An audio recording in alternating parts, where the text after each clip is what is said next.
இந்த checked pattern எப்படி draw பண்ணுறதுன்னு நேற்று பார்த்தோம். இதில் நான் செஞ்ச பிளெண்டர் மிஸ்டேக் என்னென்னு பார்த்துடலாம். இந்த மாதிரி சின்ன கார்ட்போர்ட் தான் நான் வந்து 3/4 இன்ச்சுக்கு கட் பண்ணி எடுத்து ட்ரா பண்ணியிருந்தேன். ஸோ நேற்று வீடியோலேயே உங்களுக்கு நான் சொல்லியிருந்தேன், இது வந்து எக்ஸாக்டாக 3/4 இன்ச் இருக்கும்.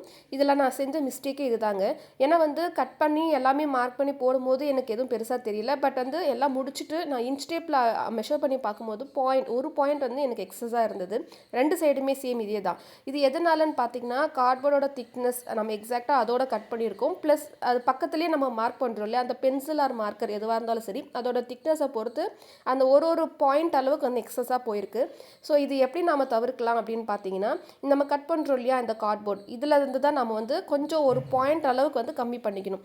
இப்போ 3/4 இன்ச்சு நீங்கள் போடுறீங்க அப்படின்னும் போது, அந்த 3/4 இன்ச்சுக்கு முன்னாடி ஒரு பாயிண்ட் இருக்குது பாருங்கள், அந்த பாயிண்ட்டோட நீங்கள் மார்க் பண்ணி கட் பண்ணிங்கன்னா கரெக்டாக நீங்கள் எல்லாமே ஓவராலாக ஃபினிஷ் பண்ணிவிட்டு பார்க்கும்போது 3/4 இன்ச்சுக்கு வந்துடும். அதே மாதிரி 1/2 இன்ச்சுக்கு வேணும்னா அதுக்கு முன்னாடி பாயிண்ட்டில் வச்சு நீங்கள் மெஷர் பண்ணி கட் பண்ணி பாருங்கள்.